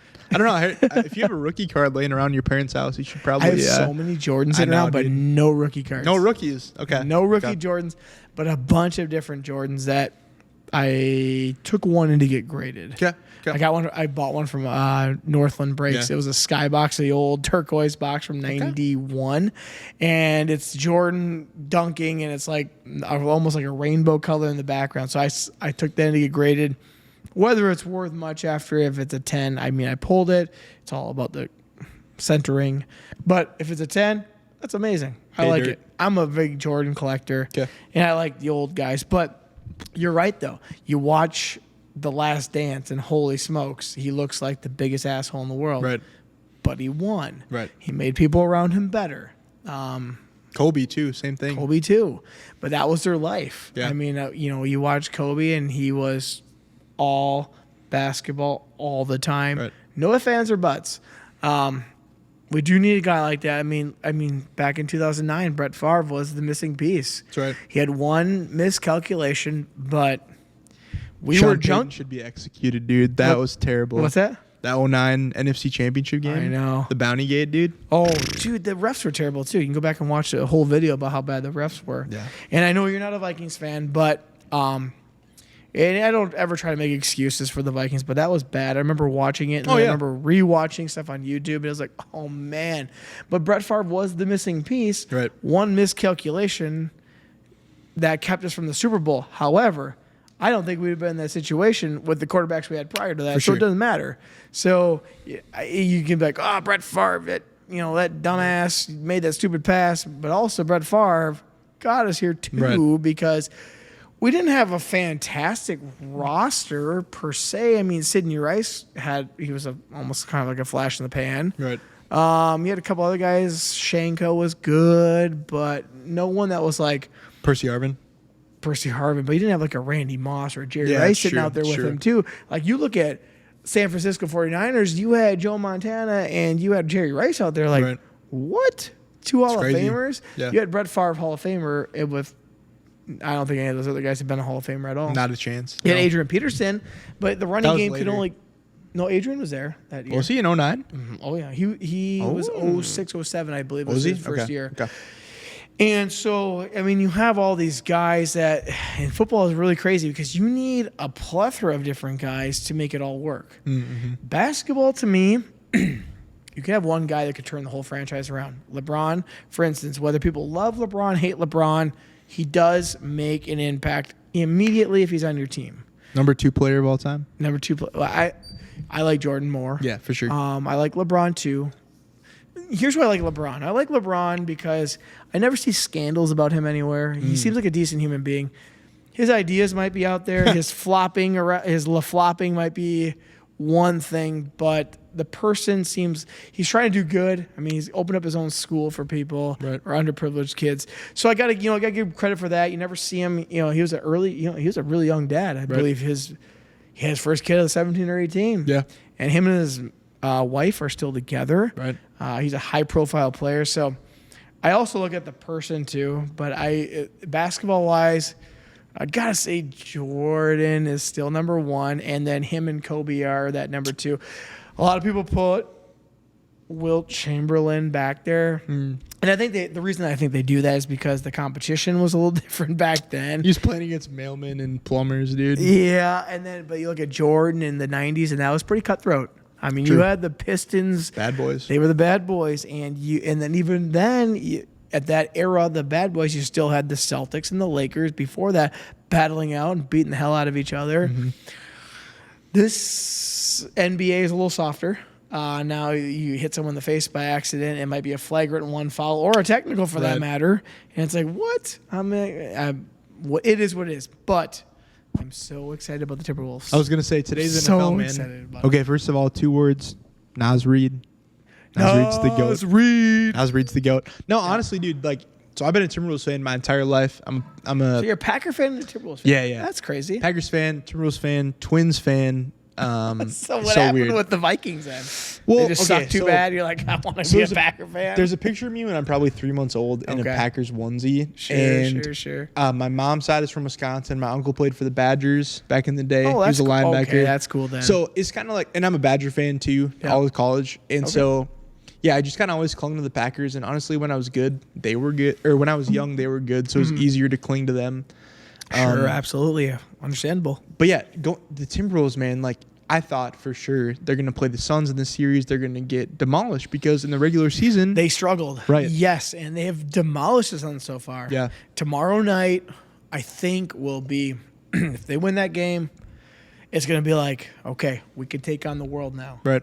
I'm watching that game. Yeah, I'm literally having some people over to have night 2 of the draft. But That's awesome.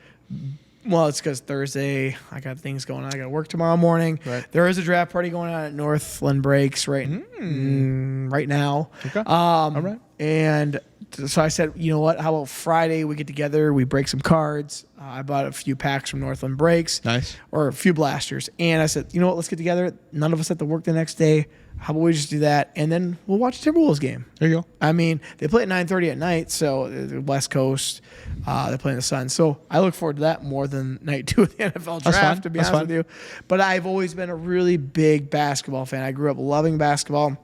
My love went from basketball and golf. Okay. Baseball was my third-ish love, but golf and basketball were the two that were right there. I always loved those two, and now that they're finally good again, I'm like, oh, this is so exciting. Right. Something to watch. I just hope Minnesota makes the playoffs just for some extra stuff to watch. Right. I mean, even if they don't go the whole way, I'm like, oh, Vikings, at least we have another week to look forward to. Right. And those winter months kind of suck anyways. I don't know if you're a winter guy, but I hate the winter. Okay. And so I'm like, oh, the Vikings just have one more week. We got one more week to look forward to something in this dread of winter. And then now the Timberwolves, I don't want them to do the same thing they did with Kevin Garnett. Yeah.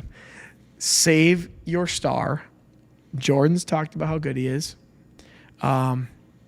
He's proven how good he is, but he also has a supporting cast. And I was saying this on another one of my episodes.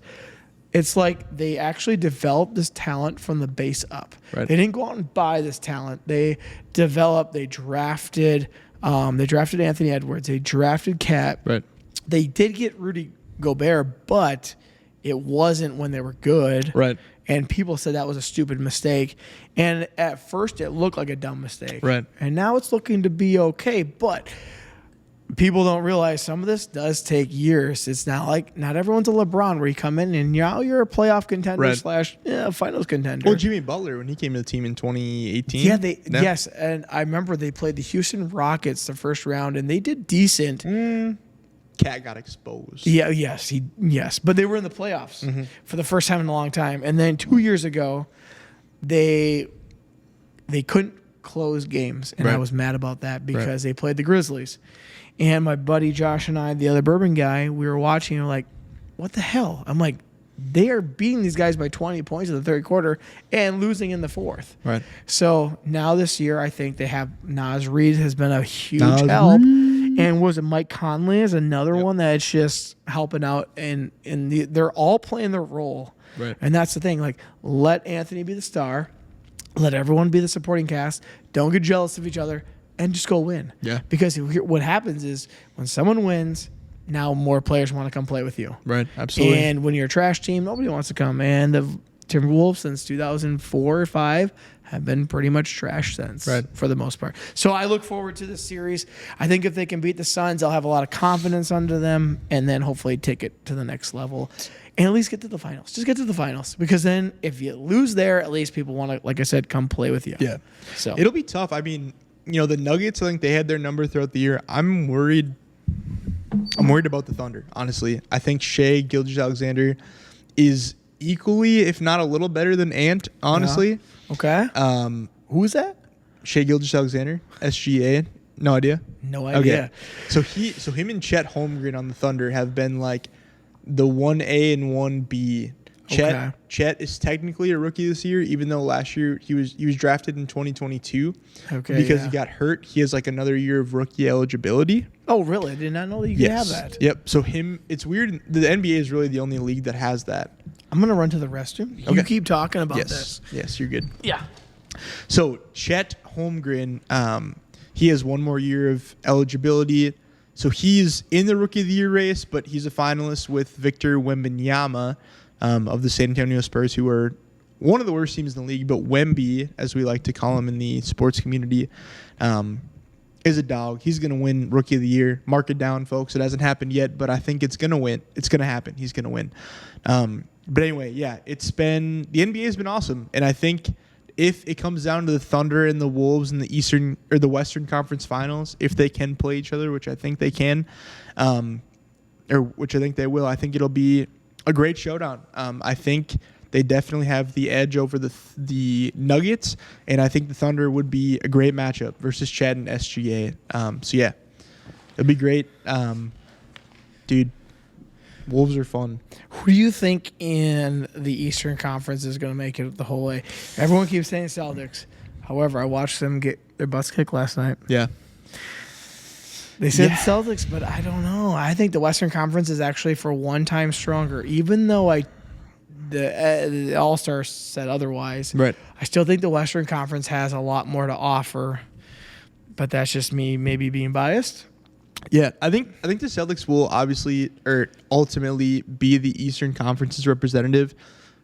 Again, going back to the betting side of things, they were like minus 1,800 favorites to win the series against the Heat, which is an indication that like if you bet $100, you would win $18, which means that they're gonna win. That's what at least Vegas would tell you. And so, the Celtics have Jaylen Brown, they have Jason Tatum, they have Kristaps Porzingis, who's been kind of a journeyman to this point. Like they have the guys to do it. I just don't know. I don't know. I mean, the East is a wild card. The Bucks could pull it out if Giannis comes back because he's been hurt. They could be dangerous. The Pacers, if they beat the Bucks in the series, they could be dangerous with Tyrese Halliburton. Like the East is wide open as well. I think so too. I just can't see the Wolves losing multiple games in a row. No. I just don't see it. And I mean, that just might be, again, me being biased. I didn't watch the Timberwolves for probably, I'd say, I've always kept up to date, but in the last 10 years, not really. Until about 3 years ago, I started keeping a little bit more up to date with them as they got a little bit better. They started drafting some guys. He had Jimmy Butler, which was a bigger name. Right. And, I started watching that, and I kind of got a little bit more back into it because I always feel like the Timberwolves have been that, hey, Minnesota's not a basketball state, by the way. We're a football heavy, a little bit baseball, hockey, yes, for sure, even though we haven't won anything ever.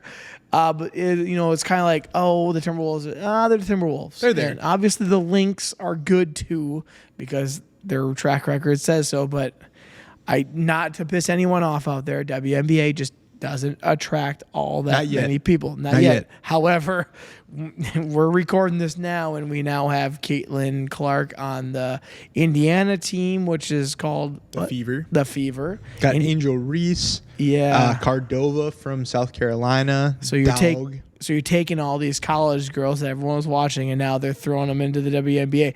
It might actually make some headlines now because you're going to want to see how Caitlin's going to fare against the pros. Did you see that she had?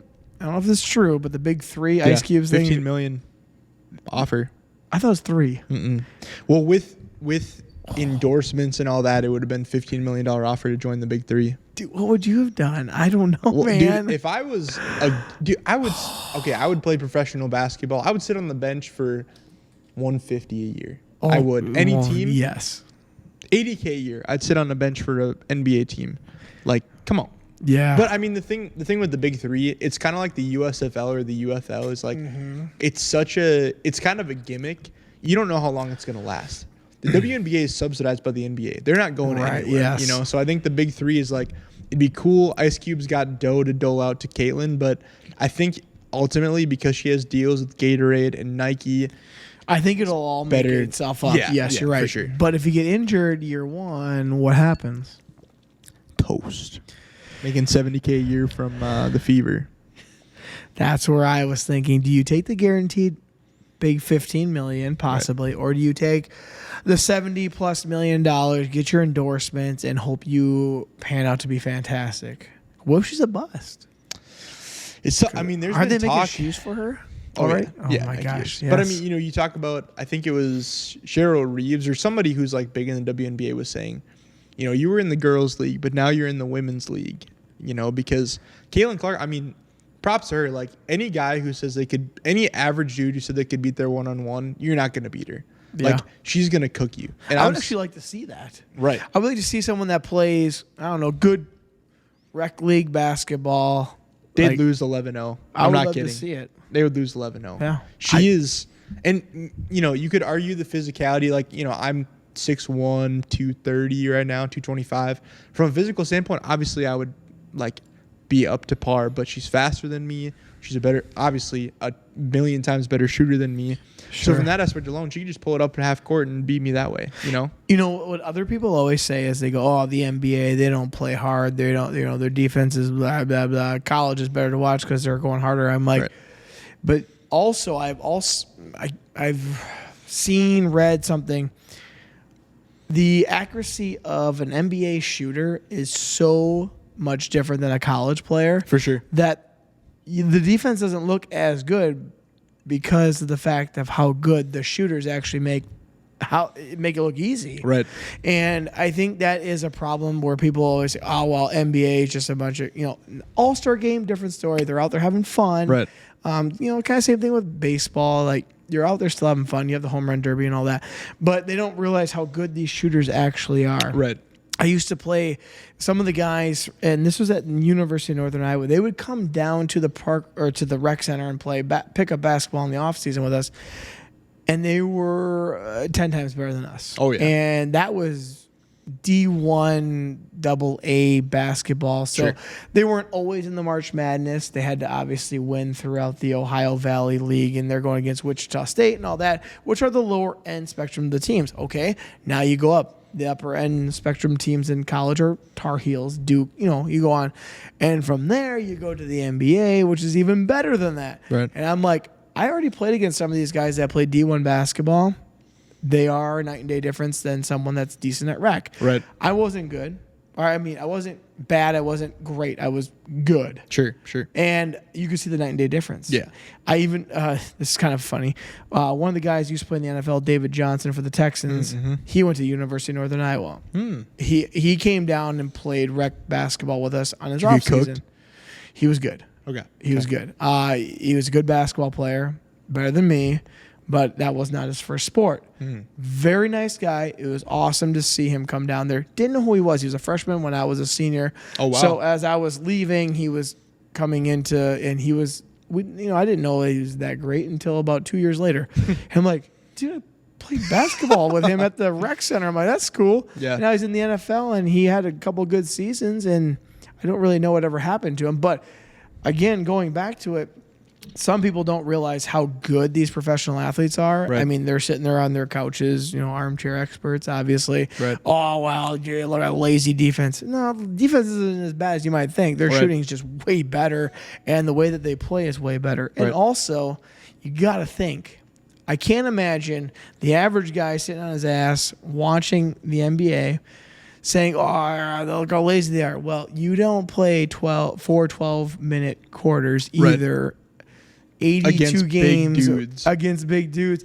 And these guys are stronger than they look. Oh, yeah. Rudy Gobert looks pretty string beanish, but he is strong. You can see the muscle, and it is night and day difference. Yeah. And some people don't realize that, but it is for them to go find out themselves if they want to see what it is. Go play. Go try to find an NBA player and go play against them, and you'll find the difference out real fast. Well, and even between leagues, like, do you watch or listen to the New Heights podcast with Jason and Travis Kelce? So I have listened to some of them. My wife is big into it. Okay. She loves it, and I think it's pretty entertaining too. Okay.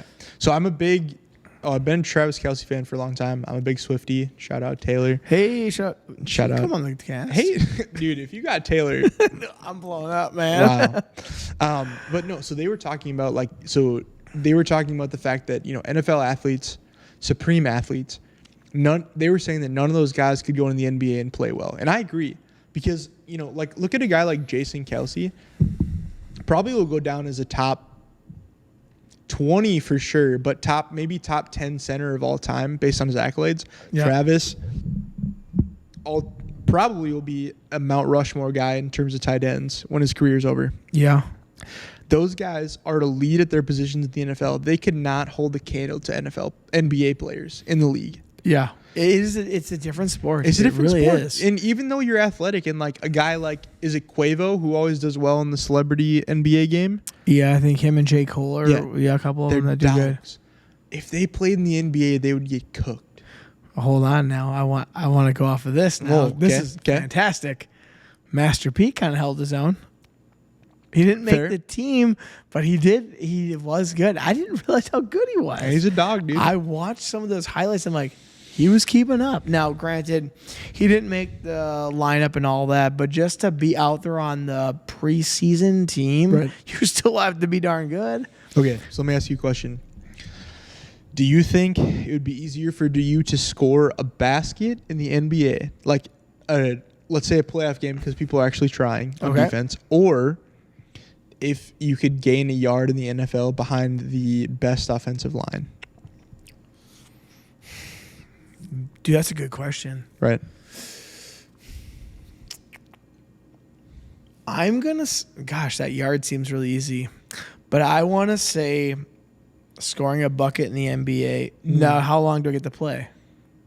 You pick. Dealer's choice. The whole game?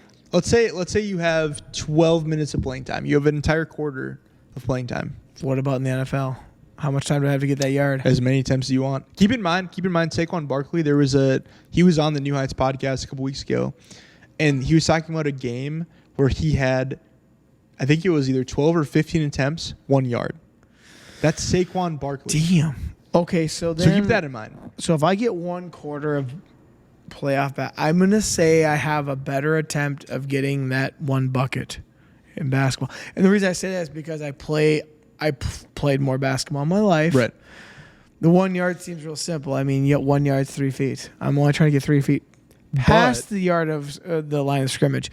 But when it comes to it, in my mind, I have a better shot at basketball 1 point, whether it's a free throw. Oh, 2 points. 2 points. Oh, so I have 1 bucket. You have to make a bucket. What about a free throw? That's a bucket. No. I still think that would be my better bet because in basketball, you can make sly, secretive type cuts and get easy buckets. Whereas in the NFL, the play is either going to the running back or it's going to the receivers. Or it's going to be QB sneak, which not that often. So you kind of know it's one or the other. However, I could sneak around in the NBA as a 5'10" guy and possibly get an easy bucket. I do it all the time in rec league. I get easy buckets and I get rebounds too because I box. I do the fundamental things right. Yeah. But it's obviously rec league, totally different game. Some of these guys, though, are former D2 athletes at Winona State. But I think if I had to bet, myself, it's getting a bucket in the NBA more than a yard in the NFL. Okay. That's my guess. So going back to rec league, I don't know if you remember, we played each other in rec league 3 years ago maybe. Who'd you I was play on the with? Windcraft team Okay. like 3 years ago, 2 years ago. It was for sure 3 years ago. Was it the self-officiated league? Yes, it was when it was self-officiated. That was 2 years ago or plus. Okay, 2 years ago, I think. Yep. So there was a kid named Noah Carlson. Do you know him? He went to Rushford. He played for Michigan State football team, and then is now he was at the U2 for track, and now he's at Winona State for football. That dude jumped. So I'm 6'1". He jumped. I could see the soles of his shoes. Jesus. He jumped that high. So if a guy like that is doing it in rec league, I'm cooked in the NBA. Yes. I'm cooked. I think that's rough. If I was given 30 chances in the NFL behind the best offensive line, but it's tough because I'm like I said, I'm 230, whatever. I still don't think I could probably run a 5'2", 5'3", 40. There's no way, like a Micah Parsons, even Eric Kendricks at the end of his career, there's no way I'm getting past that guy for 1 yard. So, I mean, I think a lot of like guys my age or especially your age think they can do all this stuff, but they probably can't. Yeah. No, you're right, because a lot of people are sitting there watching it. And, you know, some of those professional athletes, they make it look simple. Right. They don't make it look hard. I mean, look at Jokic. He looks like a naff. Yes. Dude, he can't really dunk. No, he can't. But he is 7 foot. Yeah, but he's crazy good. And, you know, Anthony Edwards, going back to him, I'm just watching the last 2 games. He's shooting over Kevin Durant, who's almost 7 foot tall. Yeah. He's shooting over him, swishing it. Not only is he making it, he's swishing it. Right. He's making it look easy. And you get some guys who are like, oh, well, I could do that in my prime. Yeah, no, you probably couldn't. Right. Yeah. There's a difference between high school athlete, low college athlete, high college athlete, D1, professional. There are levels to it, and it's just different. It is what it is. People got to realize that, but they don't usually because it looks easy on TV. Right. It's easy when I'm sitting here. I'm like, I'm not out of breath. I'm good. When you start trying to shoot a basketball out of breath, it's a different story. Game over. Yeah. I remember playing in high school defensive line because we had to play both sides of the ball because we had 20 kids out and obviously 11 and 11. Right. Well, some of us had to play both sides, and defense on football sucked. I hated it. Absolutely hated it. However, the one thing I did coach basketball. I kind of slightly retired, quote unquote, from my volunteer job. Sure. I said the one thing about basketball is different than any other sport is you have to go play offense, and then you got to go simultaneously, continuously go play defense at the same time. Right. I'm like, it's a weird sport. Like football, turned it over or whatever happened. Defense, you're not out there. Baseball, same thing. We're all in the dugout. We go up and hit. And then, we're all out. We go out and we wait on defense. We're not having to transition from offense to defense and, all that. Right. I always think basketball is a little different because you are very tired and you're trying to do both. And you're trying to transition. Like when you go out for football, like when the offense is out there, the defense gets to rest for 10 minutes. Right. And then obviously when there, it's really, really tough. Right. And then you come back out and you're like, okay, but not basketball. Like you can get a sub, obviously, but Anthony Edwards, he's not getting a whole heck of a lot of substitutions. He's played 40 minutes a game. Yeah. LeBron, same thing. He's playing a lot of minutes. Michael Jordan, Karl Malone, all those guys are playing tons of minutes. So to keep your mental focus that hard, people don't realize it. I mean, these guys make it look simple, but it's not as simple as they look. Right. So going back to that, I would take my chances in 12 minutes of basketball. So 1/4 of NBA basketball in the playoffs.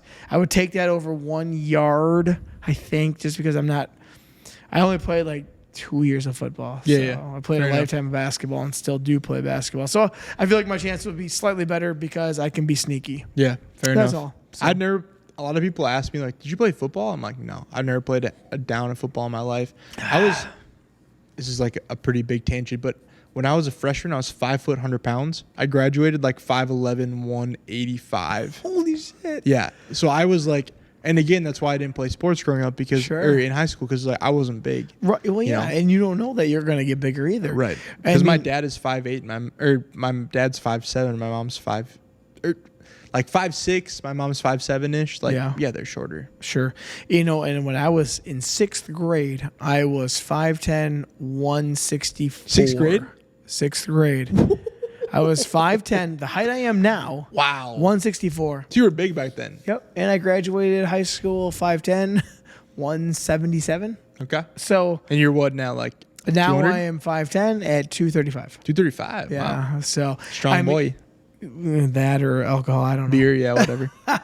Whatever. I mean, I'm still hitting the gym. But anyways, I mean, you're right, though. You could have this giant growth spurt from 9th to 12th grade, whereas I was already this size in 6th grade, and I never got any bigger all the way to 12th grade, all the way to 36 years old. Right. And you do take a different path in life of, well, you know what? Probably not going to be much of an athlete at 5, whatever you 5 said. foot, yeah, 5 freshman foot. year. So let's try this avenue of things to do in my life, and that it is what it is. Yeah. So that's kind of unique. I had a buddy exactly the same way. He graduated 8th grade, maybe 5 foot, 130 pounds, and he's now my height, but he's not as big. He's probably 180. Okay. But he is Still my low. height now. Yeah. But it did take him a while to have his growth spurt. So it's weird though, but you do find those things because sports, no matter what sport it is, besides, this is my opinion, horse jockeying, height is always the advantage. Or baseball. I don't know, man. You're a pitcher. You're just closer to the mound when you extend. Yeah, but look at Jose Altuve. It's like 5'6". Okay. So you got me on that Yeah, one. yeah. Then. Fair What enough. about Muggsy Bogues? He was a great dunk contest guy. I He was know. not a great NBA player. Nate Robinson, yes. So there are those exceptions to the rule, but Right. in the most part, the taller you are, the better it's going to be for athletics. However, going back to about an hour ago on the podcast, you can be in theater and there's a range for everyone. Right. I mean, look at Danny DeVito. True. I mean, he plays many different roles, and he is maybe 5.5 feet, maybe. Yeah, he's not big. And you could be The Rock, Right. and you. Rock's also not that tall. He's not that tall compared to maybe an NBA player, but he's tall compared to me. I think he's like 5'8", 5'9", actually. Let me look it up. The Rock? Yeah. I don't think he's that 6'3", tall. 6'4". No way. Yes, yes way. He's taller than John Cena, and John Cena is 6'1". Oh, yeah, he is 6'4". My bad. All right, yeah, My bad. it's all good. It's all good. Facts. But in the aspect of theater, we're going back to you can be any height. Right. I mean, I could be any height and do a podcast. I don't know. I could have You're been sitting down, doesn't matter. Yeah, I could be 3'11" or I could be 6'11". Right. It doesn't matter.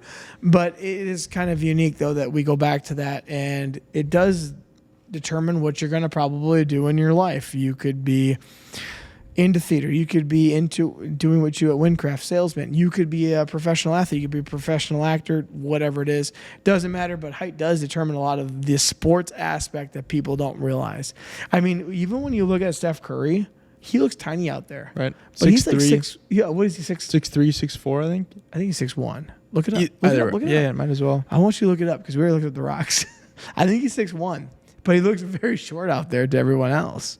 And he's not considered tall, but he's taller than us. He's 6'2", Steph Curry. He's 6'2". Okay. Yeah. But he looks small out there. Right. He doesn't ever dunk usually. No. So it depends on what you're into is what I'm getting at. And some people look small in their job. He's one of them. Right. I mean, then you got Jokic. He's like almost 7 foot tall. And I mean, Steph Curry's small in the NBA right now, and he's 6'2". Right. You watch him walk around outside by us, he'd look like a giant to Well, us. I mean, Tom Brady, same thing. Like that guy's 6'4", 6'5", Yes. and old linemen are 6'4", 6'5", 320 pounds. Yes. And Tom Brady looked like a skinny boy Yes. and a short guy. Yeah. But it's all relative. Yeah. It's all relative for sure. That's cool. So you're looking forward to the NFL draft. Yeah. Who do you think's going number one? Caleb Williams for sure. Caleb Williams. You care if I rattle off my top 10 really quick? Dude, rattle it off. It's been an hour and 50 minutes. Hour and 43 Yeah. recording. So yes, let's rattle off your top 10. For those who are not familiar with the NFL draft, this weekend is when they're doing the NFL draft for the new players coming out of college, going into the NFL.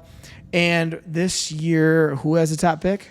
Chicago Bears. Chicago Bears have the top pick because of a trade that happened. There's a lot of trading that happens, but this is going into the 2024-2025 season for the upcoming NFL. And you, Andrew, are going to give us your top 10 of who's going where. Okay, so let's give a grade on the Brews and Crews on how I do, all right, after this. Okay, so we got pick 1, Chicago Bears, Caleb Williams. Pick 2, Washington Commanders, Jalen Daniels. No, they'll always be the Washington Redskins. Okay, in your mind. Washington, let's just say that. Washington. Number 2, Jaden Daniels. Number 3, New England Patriots, Drake May out of UNC. Pick number 4, Arizona Cardinals with Marvin Harrison Jr.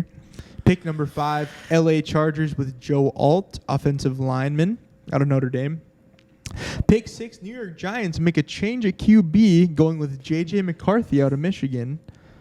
Getting rid of Daniel Jones, shout out. Pick number 7, Malik Neighbors, wide receiver out of Washington. Pick 8, Atlanta, Rome Odunze. I'm sorry, Malik Neighbors, LSU. Atlanta, Rome Odunze, Washington State University. Pick 9, Chicago Bears, Brian Thomas, wide receiver also out of LSU. And pick number 10, New York Jets, quarterbacked by Aaron Rodgers, going with Troy Fautanu. So that is my top 10. Let's see how we do whenever you post this in 2-ish weeks. So it'll be about, it won't be this Monday, it'll be the following Monday. So for those who are watching the NFL draft, you will have to come back and see how Andrew did on his picks. Sound off in the comments.